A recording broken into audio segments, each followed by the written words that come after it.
আপনার কি কোমরে কোনো শক্তি আসে না? মাত্র 21 বছর বয়সে অনিশ্চয়তার জীবন যাপন করতেছেন আমাদের শুক্কুর আলী ভাই। অনিশ্চয়তার জীবনের মাঝে তার বাবা হচ্ছে একজন খেটে খাওয়া মানুষ। ভ্যান চালান আপনি না?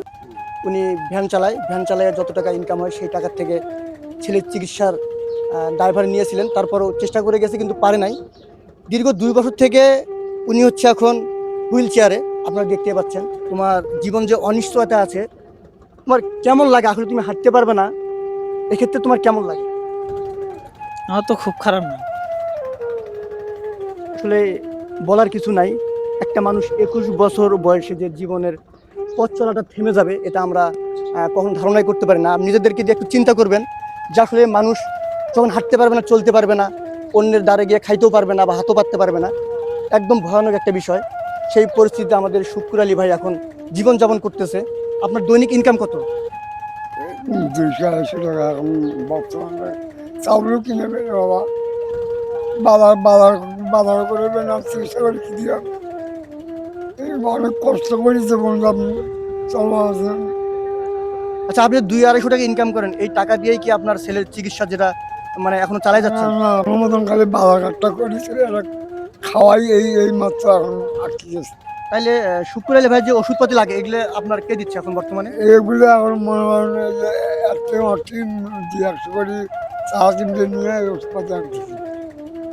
উনি হচ্ছে গাছে উঠছিল, সেই গাছে ওঠার পর জাম গাছে ওঠার পর গাছ থেকে পড়ে গিয়ে ওনার হচ্ছে কোমরের প্রবলেমটা হয়। প্রথম এক পায়ে ছিল, প্রথম কোন পায়ে ছিল? বা পায়ে। বাম পায়ে। প্রথম বা পায়ে ছিল, তারপর থেকে আবার কিছুদিন যাওয়ার পর 6 বছর পর হচ্ছে কোমরে আর ওঠে। কোমর থেকে শক্তি পায় না আর কি। ওনাকে হাঁটার জন্য দেওয়া হয়েছে এখানে বাস, যেটা দিয়ে বেশি দূর যাওয়া যায় না। দেখেন এই বাসটা দিয়ে হাঁটা চলার চেষ্টা করে। গত কিছুদিন আগে ওনার বাবা আমার বাসায় গিয়েছিল ভিডিও করার জন্য, আমি ব্যস্ত থাকার কারণে আসতে পারি নাই। তারপরে যখন আমি শুনলাম আমার এক ছোট ভাই অলোক ও ছিল, তো ও হচ্ছে ক্লাস 8 পর্যন্ত পড়াশোনা করছে। এরপর আর কি এই অবস্থা হওয়ার পরে ওর স্কুলেও যাইতে পারতেছে না। মাঝখানে শুনেছি ও হচ্ছে বিভিন্ন মানুষের কাছে গিয়ে হাত পেতে কিছু টাকা সাহায্য পেয়েছে আর কি। আমি এই মুহূর্তে আছি হচ্ছে গাইবান্ধা জেলার ফুলছড়ি থানার আমাদের হচ্ছে বালাসির আগে যে হঠাৎ পড়া বলে সেই গ্রামে বসবাস করে আমাদের শুক্কুর আলী ভাই।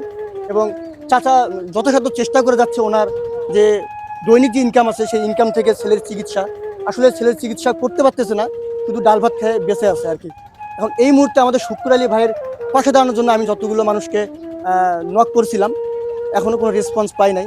তারপর আমি চেষ্টা করতেছি দ্রুত ভিডিওটা যদি আমি ছড়াই দেই, অবশ্যই আমাদের যারা হৃদয়বান মানুষ আছেন প্রবাসী বা স্টার সেন্টার আমাদের অনেক পরিচিত আছে, আমি নামগুলো উল্লেখ করতেছি না, যদি না আসে আবার একটা ইয়ের বিষয় থেকে যায়। আমি হাত জোর রিকোয়েস্ট করবো, এটা আমার ফার্স্ট মানবিক পোস্ট, আমি শুক্কুর আলী ভাইকে দিয়ে শুরু করলাম।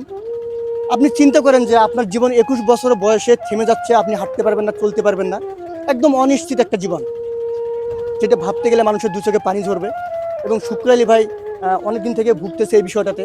আপনি কি কখনো যা জিজ্ঞেস করছিলেন যে আমি ঠিক হবো কিনা? আচ্ছা চাচা, কেউ কেউ বলছিল যে কত টাকা হলে ঠিক হবে বা কোনো ক্লিনিক বা কোনো একজন একজন বলছিল যে মাদ্রাজ নিয়ে গেলে মনে করেন 5-6 লাখ টাকা খরচা করলে হাতে ঠিক হতে পারে।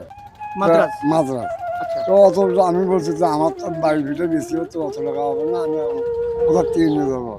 এই ভিটেটু বিক্রি করলে আমার বাল বাচ্চা থাকবে কোথায়, এই কারণে এখন বাধ্য হয়ে আমি এখন অত টাকা সংগ্রহ করতে পারিনি, যেতে পারিনি।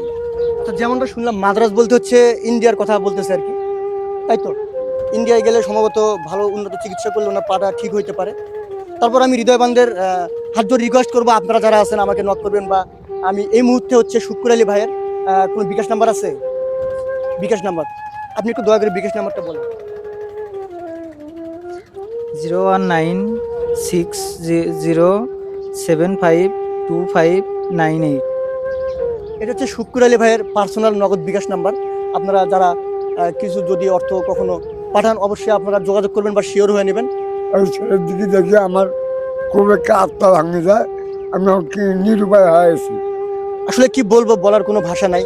কতটা মানুষ নিরুপায় হইলে দর্শকের সামনে বা মানুষের দ্বার প্রান্তে এসে চেষ্টা করে নিজের জীবন অতিবাহিত করার জন্য। আপনারা সবাই পাশে থাকবেন এবং আমি চাই পরবর্তী ভিডিওতে ইনশাল্লাহ শুক্কুর আলী ভাইকে কিছু যেন আমরা দিতে পারি আপনাদের মাধ্যমে। এইটুকু আশা রেখে আমি ভিডিওটা শেষ করছি। আসসালামু আলাইকুম, সবাই ভালো থাকবেন।